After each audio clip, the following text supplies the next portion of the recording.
Hi, Steve Riley. Welcome to this episode of Great Practice, Great Life. And I am so excited about today's guest. I've been negotiating with her, trying to get her on the show for quite a while because she is going to share with you some secrets, some ways of actually helping you grow your practice, scale your practice. And she's going to give you 10 insider secrets about how you can actually grow your firm and make more money and take more time off by using this incredibly amazing strategic leverage tool called a team leader.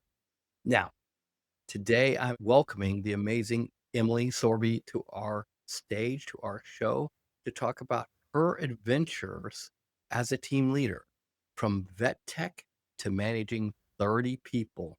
She's really done about everything inside a law firm, but what she's really done remarkably well is acted as a phenomenal leader inside a law firm.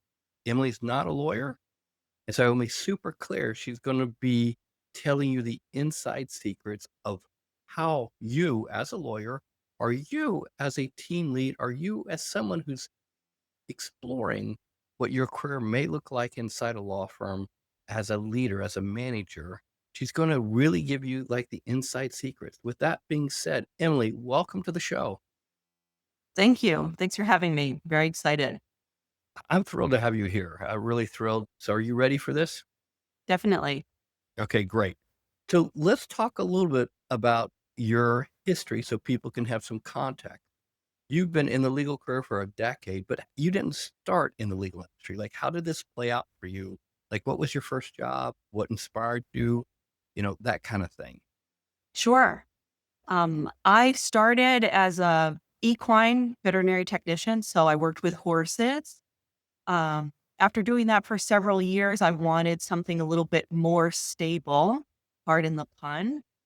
And I wanted maybe an indoor job where I wasn't out in the elements. I wasn't driving from farm to farm every day. And I also moved to be closer to family at the same time. And Legacy Counselors had posted an ad looking for an administrative assistant. I started almost 10 years ago with the firm, and I got hired to answer phones, mail invoices, basically take any administrative work away from the more capable paralegals. And then just really grew from there in the firm, just hungry and curious to learn more about estate planning. This is a tough one for team leads. Your team leader should not own, they should not be responsible for their own client files.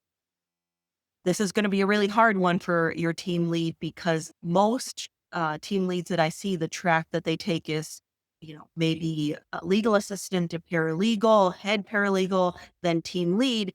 They work their whole career being a rock star at estate planning or real estate or family law. And all of a sudden they're a team lead and you're taking away their favorite thing, the thing that they're really good at, which is the client work. So they'll fight to hold on to those client files. But what you need is a team leader that's going to do the training, improving processes, you know, researching the benefits packages, looking around for the next talent to hire. They shouldn't be owning client files. What ends up happening if they own client files is that they will often get distracted, maybe miss a deadline. The client is now upset, and it really just benefits them not to own a client file. And again, like I said, we're high achievers. So when we do make those mistakes, then we end up beating ourselves up, goes to burnout. So it's a really hard one for team leads to let go of. And honestly, sometimes I still step in and I like to be a hero again. And if there's a real complicated something for estate planning that nobody else has seen before and I've seen, I do like to step in and help out, but I try not to own any client files. Well, it's an important distinction. It's an important distinction. It's okay every now and then to throw on the superhero cape and, or in this case, be Wonder Woman and jump in there and do a rescue.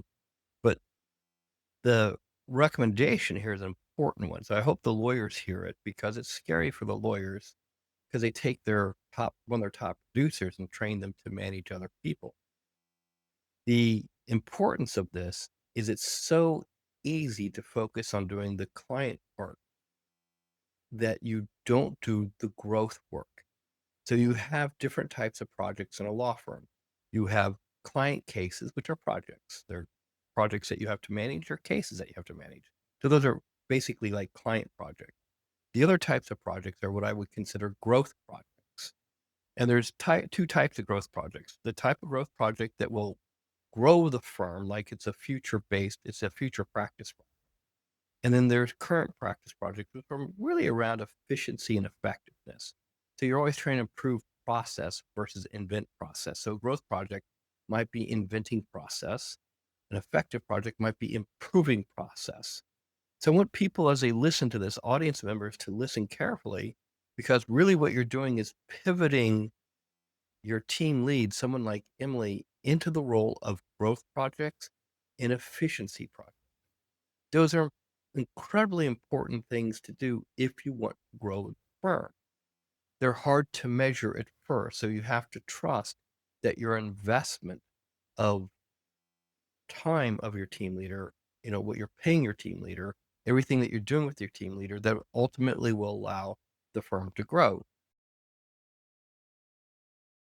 I think a lot of lawyers are afraid that they don't want the team lead to know how much they make, and they also don't want the team lead to know how little they make. It's important to understand how have you balanced this with the shareholders you report? How have you balanced their comp, the budgets? How how's that work? Well, it started with baby steps. As long as I've been with the firm, we had a bonus program that was based on revenue. And the whole firm knew what the revenue was every month. We talked about it weekly, we measured it. The firm didn't know that we had to make X amount per month in order to make a profit. We didn't know that. A few years ago, we transitioned to a profit-based bonus system where we're very transparent on all the expenses and all the revenue for the firm. We do lump some things together. So the whole firm doesn't know what every person takes home in a salary, what, additional benefits or bonuses they have. Everything is lumped together, but we're very open as a firm. Everybody knows the expenses. We talk about a budget every year. We measure our revenue. We measure our expenses. We talk about how to cut expenses. Um, so I feel very blessed to be part of a firm that's very open book. Additionally, we have a full-time bookkeeper who is fantastic. A firm of our size definitely needs a full-time bookkeeper. She's great, very great. And the shareholders, the bookkeeper and I meet once or twice a month, really dive in, and it's helpful. I mean, I definitely think when you first get started introducing your team lead to the books, you really need to be deliberate on how you introduce them to it. They need to know there are safety nets. There's a line of credit if things go bad, if things go sour, we're not closing our doors, but they will feel a lot more confident and connected to the firm if they know where we stand and where we can maybe expand, or do we need to cut back?